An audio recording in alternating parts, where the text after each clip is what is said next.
தவமாய் தவமிருந்து படம் மூலம் தமிழ் நெஞ்சங்களில் நீங்காத இடம் பிடித்த நடிகை பத்மபிரியா திருமணமான 11 ஆண்டுகளுக்கு பிறகு தனக்கு ஆண் குழந்தை பிறந்துள்ளது என்ற இனிய செய்தியை வெளியிட்டுள்ளார்.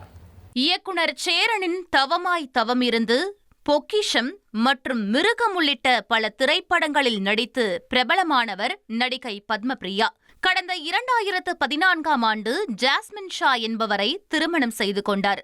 திருமணத்திற்கு பிறகு நடிப்பிலிருந்து பத்மபிரியா சிறிது காலம் விலகியிருந்தார்.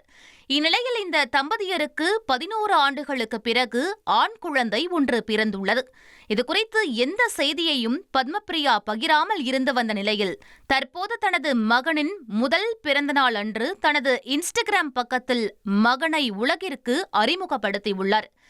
இதனைத் தொடர்ந்து சினிமா பிரபலங்களும் ரசிகர்களும் பத்மபிரியா, ஜாஸ்மின் ஷா தம்பதியினருக்கு தங்களது மனமார்ந்த வாழ்த்துக்களை தெரிவித்து வருகின்றனர். கடந்த 2014ஆம் ஆண்டு ஜாஸ்மின் ஷா என்பவரை திருமணம் செய்து கொண்டார். திருமணத்திற்கு பிறகு நடிப்பிலிருந்து பத்மபிரியா சிறிது காலம் விலகியிருந்தார். இந்நிலையில் இந்த தம்பதியருக்கு 11 ஆண்டுகளுக்கு பிறகு ஆண் குழந்தை ஒன்று பிறந்துள்ளது.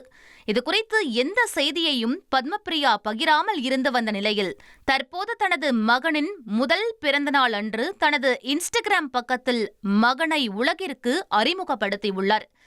இதனைத் தொடர்ந்து சினிமா பிரபலங்களும் ரசிகர்களும் பத்மபிரியா, ஜாஸ்மின் ஷா தம்பதியினருக்கு தங்களது மனமார்ந்த வாழ்த்துக்களை தெரிவித்து வருகின்றனர். இனி செல்லும் இடமெல்லாம் செய்தி.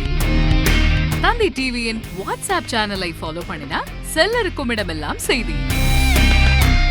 இதோ QR கோட், இப்பவே ஸ்கேன் பண்ணுங்க, ஃபாலோ பண்ணுங்க.